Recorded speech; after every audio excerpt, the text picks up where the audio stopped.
This video is sponsored by PCBWay. The last time we saw the Melty Brain, it was at NHRL, fighting pretty well for the most part. It was spinning up, it was doing all of the things it was supposed to do, and it looked pretty good. Until it stopped spinning. And then we ended up with this. So today we're going to fix that.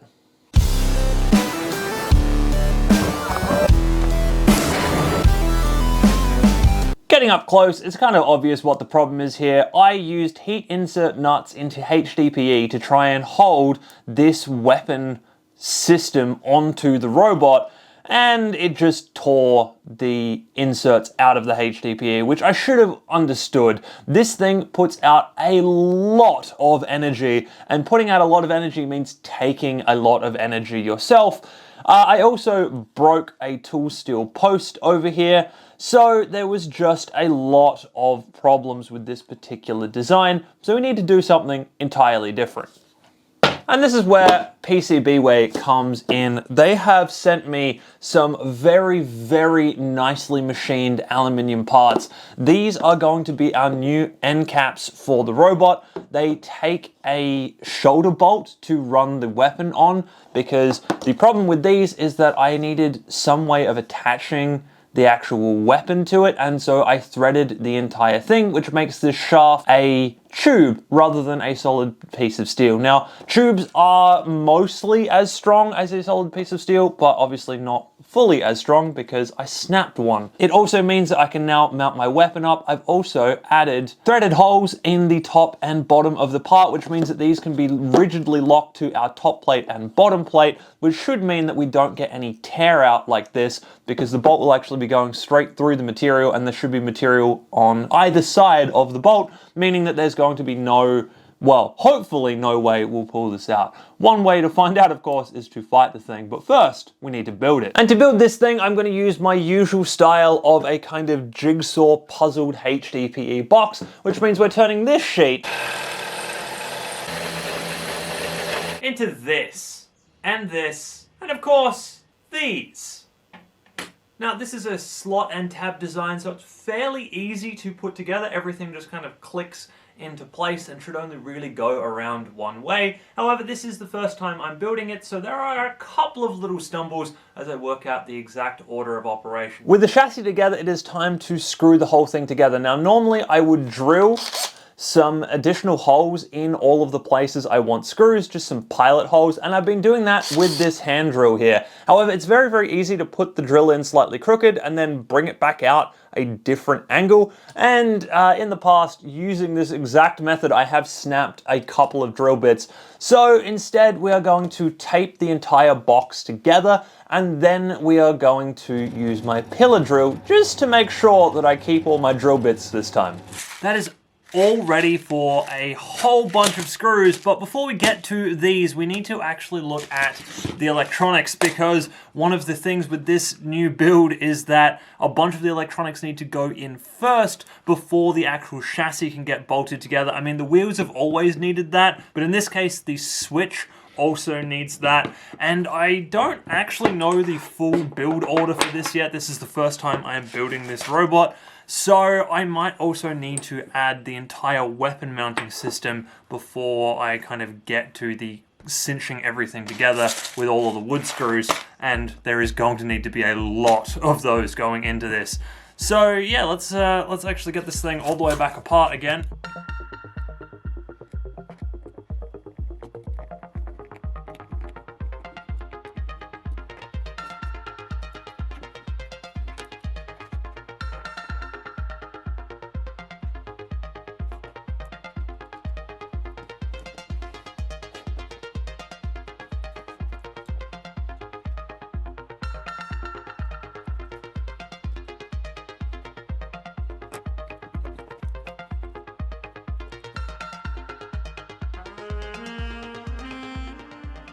Okay, I think I'm kind of getting an idea of order of operations here, because this thing is very difficult to put together.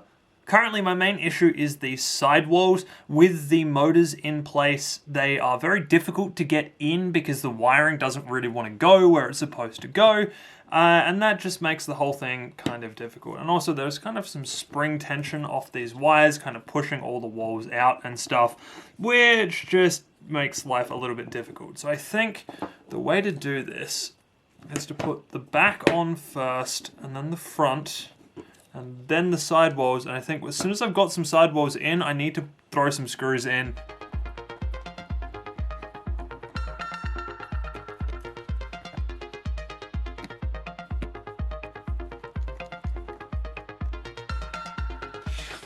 Okay, as it turns out, it really only actually needs 2 screws to kind of lock this thing together, because realistically it's only that tension on those wires pushing the thing apart. So with 2 screws near where those wires tension up, it just holds together, which is great. Obviously we've got lots more screws to put in, but I think now, before we finish doing the wiring pack, I want to sit down and work out these mounting points, because they not only get screwed in top and bottom, but they also actually have bolts going through into the main compartment and nuts in there as well. So I think getting these in place and bolted in before I pack all the electronics down is probably my best bet. Okay, so I've put a few more screws in, and then I've started to put in the weapon mount block as well. I had to back a few screws out because I over-tightened them and tweaked the whole chassis in, and the actual part didn't fit.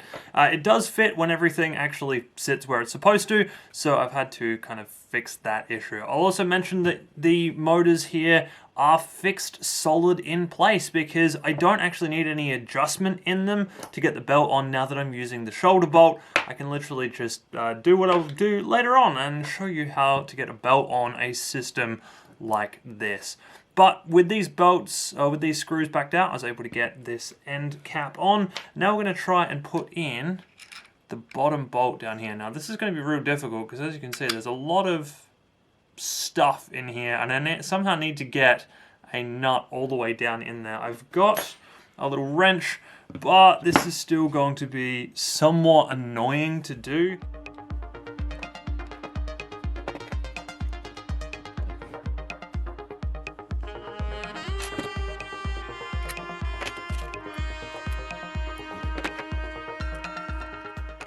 Okay, now that that is bolted in there nice and securely, and I've also attached the weapon wiring, or the weapon motor wiring, and made sure this is spinning in the right direction, let's look at how we get a belt on this thing. Because of course, in the old version there was adjustment in this so that we could move the motor over and get the belt on, and then move the motor back again. In this case, the motor is fixed, so we need to do a different thing, which is to put the belt on like this, take our weapon stack up, kind of get the pulley engaged. This is the tricky part. We kind of got to keep everything together while also being slightly apart.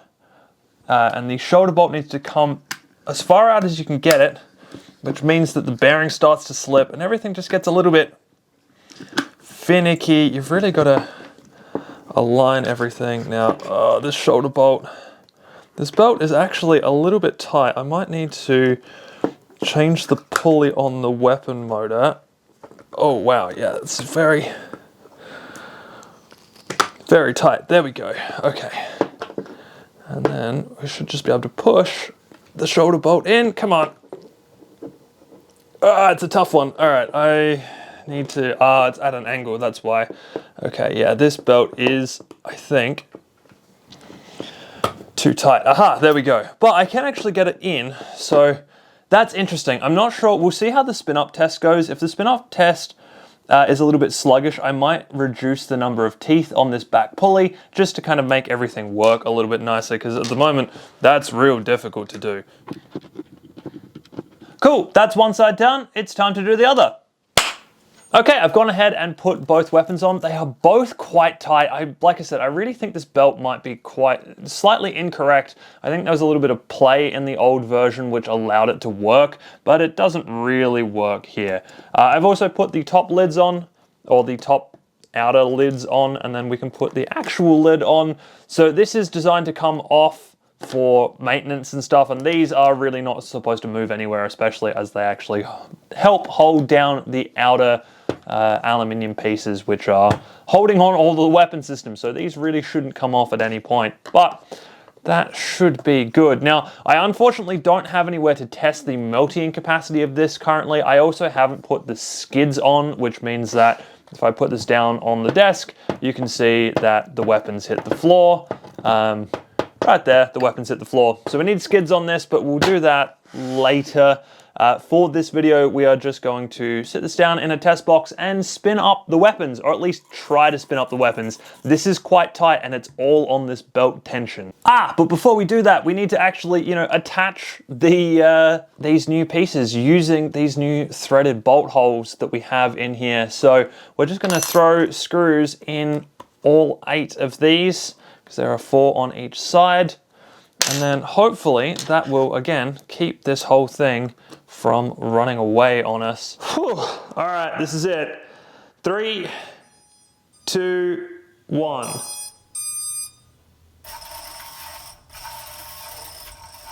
They are too tight.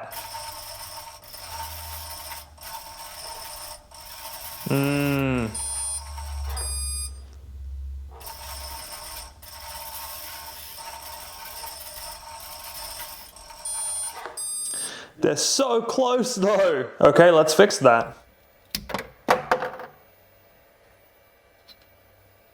Okay, take 2 in 3, 2, 1.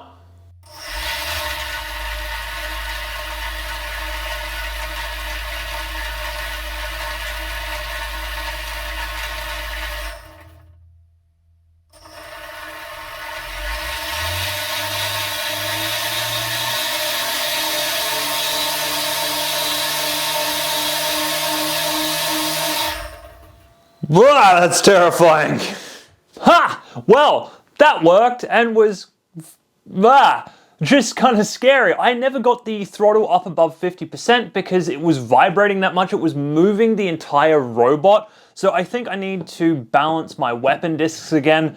These are a fairly thick piece of laser cut steel, and I've had these cut a couple of different times, and everybody I've got cutting this thickness of steel has had trouble with it. So I probably just need to sit down and actually balance these properly. Interestingly, the vibrations were causing the robot to go the opposite way to the melting that I'm planning on doing, so that may actually be causing some issues here. If the motors are vibrating like that and kind of putting a counter rotation moment, then yeah, that's probably taking away from the melty brain, which is not what I want at all. Yeah, but like I said, that is scary. And I didn't even get to see the close-up, or I haven't actually yet seen the close-up footage that I shot for you. But just even standing outside the box, that was like, hey. So that's good. I like that. Scary is good for a combat robot. As long as I can get the vibration issue sorted so that it's not sucking energy out of the melty brain by spinning the weapons up, which it's not something I thought was gonna happen. Anyway, this is looking really good. It is looking really solid. I will probably do a full tear down, put it all back together with some Loctite and some extra bolts and things right before the next event, which will be in June. I'm going to do an electronics overhaul on this thing at some point in the near future. So if you want to see that, or you want to see it fight, make sure to subscribe so you don't miss those videos. Anyway, I hope you have enjoyed this one, and I will see you in the next video.